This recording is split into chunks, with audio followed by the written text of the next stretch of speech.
कंजूसी से बोल रहे हैं। भारत माता की सम्मानित हमारे शिक्षा विभाग के सभी अधिकारी, क्योंकि टाइम काफ़ी हो रहा है इसलिए मैं शॉर्टकट बोल रहा हूँ।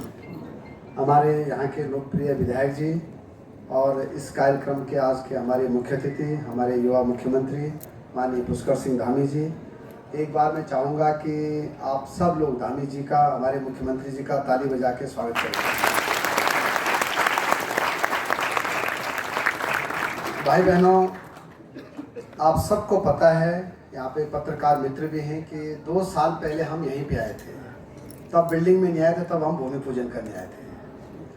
और आज 2 साल में ये हॉस्टल भी बन गया है, बिल्डिंग भी बन गई है और अच्छा काम भी हुआ है। तारीख को घोषित कर दिया था 30 अप्रैल को। जानकारी है आप लोगों के, देश में 3 राज्य ऐसे हैं कि जो अप्रैल में अपनी परीक्षाएं समाप्त करके रिजल्ट दे देते हैं, ताकि बच्चे IIT में जा सकते हैं, NIT में जा सकते हैं, दिल्ली विश्वविद्यालय सकते हैं, कहीं भी जा सकते हैं। पहले क्या होता था, बहुत लेट रिजल्ट घोषित होता था। तो हमने तय किया था, मुख्यमंत्री जी ने मुझे कहा था कि भाई रिजल्ट समय पे घोषित होने चाहिए। हमने विश्वविद्यालय में भी एक कैलेंडर घोषित किया है, एक प्रदेश, एक प्रवेश, एक परीक्षा, एक परिणाम, एक दीक्षांत और एक चुनाव। और इसको हम अक्सर सब फॉलो करते हैं। इस बार का जो रिजल्ट होगा वो हम 20 अप्रैल को घोषित करेंगे। ये हम इसलिए करते हैं क्योंकि अंक सुधार में भी 10,000 बच्चे बैठते हैं और उनका साल खराब न हो, इसके लिए हम रिजल्ट समय पे घोषित कर देते हैं। और जो अंक सुधार में परीक्षा देते हैं बच्चे, वो उसी साल जो है दूसरी क्लास में आ जाते हैं। तो मैं अपने DG का भी धन्यवाद देना चाहता हूँ कि काफ़ी चीज़ें हमारी समय पे हुई हैं। इस बार मुख्यमंत्री जी, शिक्षा विभाग में टीचरों की जब ट्रांसफ़र होते थे तो जितने ट्रांसफ़र होते थे उससे ज़्यादा कोर्ट चले जाते थे। और जब मैं देखता था तो कोई खुश नहीं होता था, कहता साहब मैंने वहाँ भरा था वहाँ नहीं मिला, वहाँ भरा था वहाँ नहीं मिला। इस बार आपके मार्गदर्शन में हमने काउंसलिंग व्यवस्था शुरू की है और मैं कह सकता हूँ कि लगभग 5,000 टीचरों के अभी तक ट्रांसफ़र हो गए हैं। वो 5,000 तो खुश हैं, 70,000 इसलिए खुश हैं कि बहुत अच्छी व्यवस्था है। और NEP में भी भारत सरकार कहती है कि जो ट्रांसफ़र अच्छे वो करेगी, जो भी सरकार करेगी उसको 20 मार्क्स दिए जाएंगे। जो रिक्रूटमेंट अच्छे ढंग से करेगी उसको भी 20 मार्क्स दिए जाएंगे। तो हमारा राज्य जो है अब टॉप 10 राज्यों में इस साल आ जाएगा, क्योंकि हमने काउंसलिंग व्यवस्था करा दी। अब विद्या समीक्षा केंद्र भी बन गया है। मैं मुख्यमंत्री जी का धन्यवाद देना चाहता हूँ कि अभी कैबिनेट में विद्या समीक्षा केंद्र के लिए पूरे जितने हमको स्टाफ चाहिए वो भी उन्होंने पास कर दिया है। अगले वर्ष से टीचरों के ट्रांसफ़र ऑनलाइन हो जाएंगे। अगले वर्ष से टीचरों की जो दिक्कतें थी वो सब ऑनलाइन हो जाएंगी। तो मुझे लगता है कि अब टीचर भी खुश रहेंगे, बच्चे भी खुश रहेंगे और अभिभावक भी खुश रहेंगे। इस बार काफ़ी जगह से मुझे फ़ोन आ रहे हैं कि मंत्री जी इस बार दुर्गम से काफ़ी टीचर सुगम में जा रहे हैं, क्योंकि 20-20 साल से लोग दुर्गम में थे, 25-25 साल थे। अभी हमने एक आदेश से किया है कि जिस स्कूल में 70% से कम टीचर होंगे, वहाँ जब तक हम प्रतिस्थानीय नहीं भेजेंगे तब तक वहाँ का टीचर रिलीव नहीं होगा। और मैं आप लोगों को ये भी श्योर कर रहा हूँ कि हम 1500 LT के टीचरों की भर्ती करने जा रहे हैं। लगभग 700 जो है हम लेक्चरर्स की भर्ती करने जा रहे हैं। 3,000 से ज़्यादा हम बेसिक शिक्षा में भर्ती करने जा रहे हैं। तो अब टीचरों की भी समस्या अब हमारे प्रदेश में नहीं रहेगी। हमारे मुख्यमंत्री जी की तरफ से और प्रधानमंत्री जी की तरफ से बच्चों को किताबें फ्री मिलती हैं, जूते फ्री मिलते हैं, बस्ता फ्री है, ड्रेस फ्री है। जो लड़की कक्षा 9th में जाएगी उसको साइकिल फ्री है। जो लड़की टॉपर आएगी या लड़का आएगा उसको 600 रुपये हर महीने मुख्यमंत्री जी की तरफ से देते हैं। 7वीं में आएगा 700 रुपये देते हैं, 12वीं में आएगा 1,200 रुपये देते हैं। जो बच्चा टॉपर आएगा उसको 21,000 रुपये दे रहे हैं। और अब ताली ये बजाओ आप लोग कि आप पूरे प्रदेश के बच्चों को एक 3-3 नोटबुक भी मुख्यमंत्री की तरफ से फ्री दी। अब ये बताओ, ऐसी सरकार कभी देखी आप लोगों ने पहले? बोलो। खाना भी फ्री है 8वीं तक के लिए। पहले जो गैस सिलेंडर का ढुलान का दिक्कत आती थी, इस बार हमने लड़ झगड़ के भारत सरकार से भी और मुख्यमंत्री जी से भी निवेदन किया, अब जो गैस सिलेंडर का गैस ढुलान है वो भी अब इस बार मिल जाए। तो मैं इतनी बातें बता सकता हूँ क्योंकि बहुत देर हो गई आज। और आज मैं अपने टॉपर बच्चों को बहुत बहुत धन्यवाद देना चाहता हूँ कि सच में आपने हमारा नाम भी रोशन किया है, अपने स्कूल का भी किया है, अपने घर वालों का भी किया है। और मुझे आशा है कि इस बार मुख्यमंत्री जी जो हमारे टॉपर बच्चे हैं, आपने भी देखा होगा, आप कह रहे थे कि बहुत आ रहे हैं, हम 1, 2, 3 और 4 तक टॉपरों को सम्मानित करते हैं। वो क्या रहा है कि एक बच्चा जो है माना 3 बच्चों को सम्मानित करना है, तो जो तीसरा वो है क्या रैंक, उसमें 10-10 बच्चे सेम नंबर ले आ रहे हैं। और एक बच्चा तो इस साल ऐसा है कि जिसके 500 के 500 नंबर आ रहे हैं। तो बच्चों में बहुत बड़ी काबिलियत है।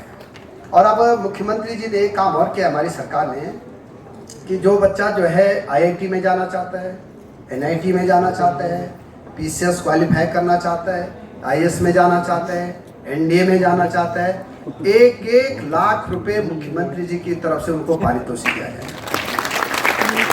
तो शिक्षा विभाग में टीचर लोग इस बार काफ़ी लोग खड़े हैं यहाँ पे, कह रहे हैं कि भाई पहली बार अच्छा लग रहा है हमको कि आप ट्रांसफ़र ठीक हो रहे हैं। लेकिन मेरा टीचरों से कहना अब कि एक काम रह गया टीचरों का, अब प्रमोशन का। मैं मुख्यमंत्री जी के सामने कह रहा हूँ कि प्रमोशन की झंझट जो है, आप लोग जिस दिन कोर्ट से अपना केस वापस ले लेंगे, हम 1 हफ्ते में सारे टीचरों के प्रमोशन कर देंगे। कितने हफ्ते में? 1 हफ्ते में। क्योंकि हम भी चाहते हैं कि टीचरों के समय पे प्रमोशन होने चाहिए, हमारे स्कूलों में प्राचार्य आने चाहिए, प्रधानाचार्य आने चाहिए। और एक बात कह के मैं अपनी बात समाप्त कर रहा हूँ कि मैं प्रधानमंत्री जी का और मुख्यमंत्री जी का धन्यवाद दे रहा हूँ कि हमारे राज्य में जो अनाथ बच्चे थे, जो हमारे राज्य में ऐसे बच्चे थे कि जिनको पढ़ाने लिखाने में बहुत दिक्कत होती थी, 13 हॉस्टल बन गए। कितने? 13। और 1000 से ज़्यादा बच्चे उन हॉस्टलों में हैं जिनका कि लावारिस बच्चे हैं। 12वीं तक की पढ़ाई हमारी सरकार फ्री कर रही है, रहना फ्री है, खाना फ्री है, कंप्यूटर फ्री है, खेल फ्री है और कपड़े फ्री है, पढ़ाई ये भी हम लोग। और 7 अभी इस साल नए मिल गया। मैं एक दिन अपने महानिदेशक और अपने डायरेक्टरों को कह रहा था, तीनों को, कि भाई इतने लावारिस बच्चे कहाँ से आ रहे हैं। मैंने कहा मंत्री जी, जो भी गरीब बच्चा है उसको भी एडमिशन दे देंगे।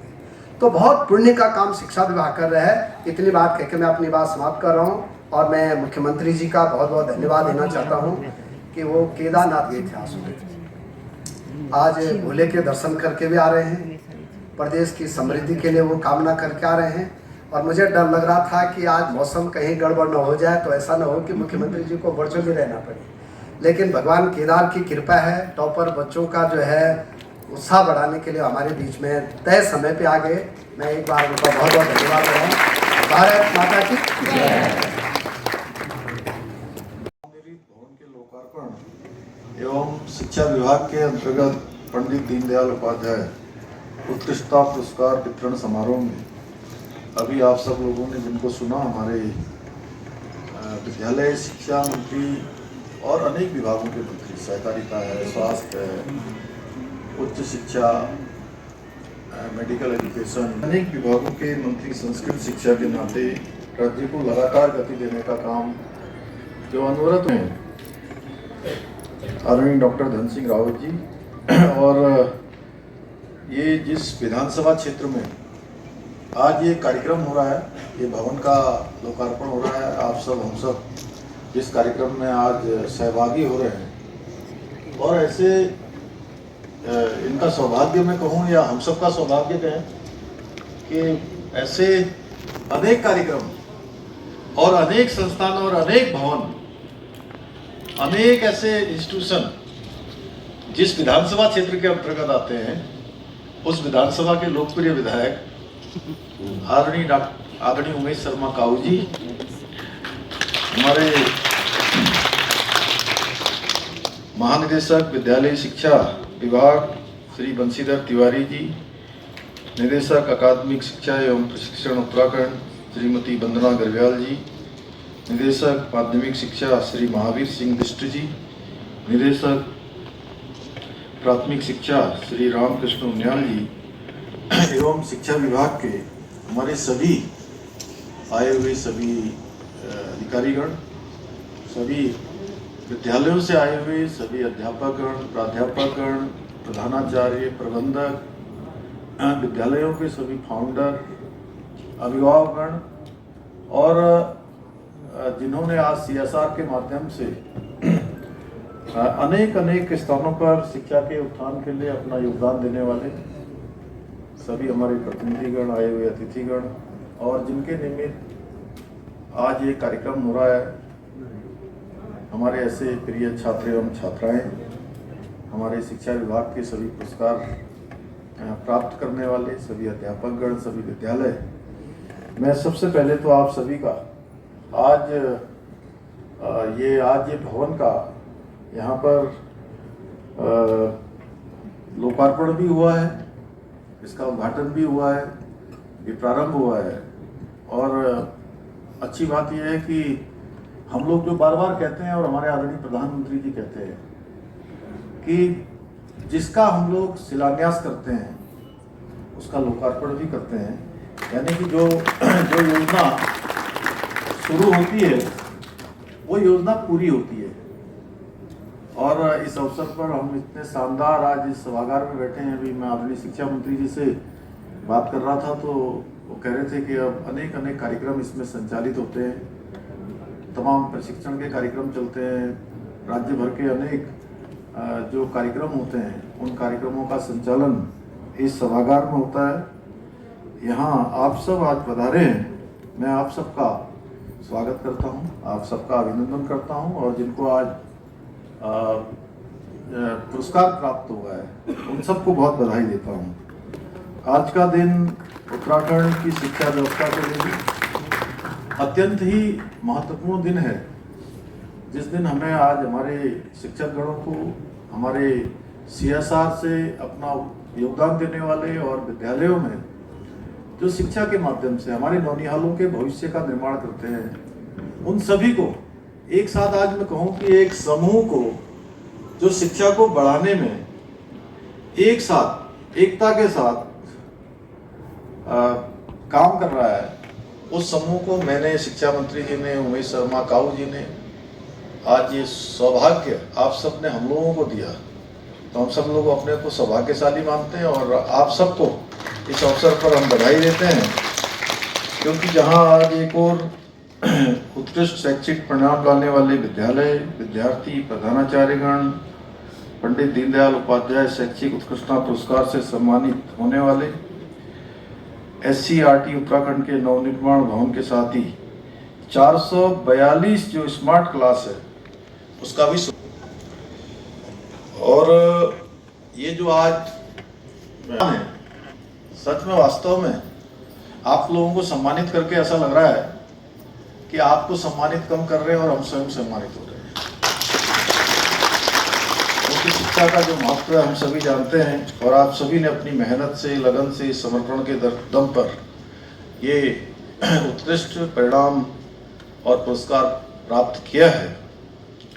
ये पुरस्कार इस बात का भी प्रमाण है या आपकी कड़ी मेहनत का प्रतिफल है जो आपने कठिनता से किया है। ये निश्चित रूप से जहां आपका प्रोत्साहन हो रहा है आप सभी का कि एक तरह से इतने बड़े उस पर इतने सारे विद्वान लोग बैठे हैं, एक क्रीम बैठी है पूरे राज्य की, वहीं ये आपके प्रोत्साहन के साथ साथ ये भविष्य के लिए प्रेरणा भी है। मैं आशा करता हूँ कि इस पुरस्कार से आप में एक नई ऊर्जा का संचार होगा और आगामी वर्षों में जो परीक्षा देने वाले हमारे बच्चे हैं वो उनको और लगन से और अच्छा परिणाम, यानी कि जिस कक्षा में आपका अच्छा परिणाम आया है, आगे आने वाले वर्षों में आप जिस क्षेत्र में भी जाएंगे उस क्षेत्र में और उत्कृष्टता से काम करेंगे, यह आपको प्रेरित करेगा। और मैं मानता हूँ बेहतर शिक्षा व्यवस्था के लिए एक बेहतर जो इंफ्रास्ट्रक्चर है उसकी भी बहुत ज़रूरत होती है और इसी को ध्यान में रखते हुए SCRT उत्तराखंड के नए भवन का भी निर्माण हो गया है, जिससे आप कई सारे काम यहाँ से होंगे। क्योंकि भवन अच्छा होना, कार्यालय अच्छा होना, अच्छा हॉल होना, ये बहुत आवश्यक है। और इस दिशा में मैं शिक्षा मंत्री जी को और रुचिकर और प्रभावी बनाने के उद्देश्य से 379 सरकारी विद्यालयों में CSR के अंतर्गत स्थापित की गई 442 स्मार्ट क्लास भी यहाँ पर आज शुरू हो रही हैं। मैं उसके लिए भी आप सबको बधाई देता हूँ। आपका उद्योग, आपका संस्थान और तेज गति से प्रगति करे, जिससे कि आप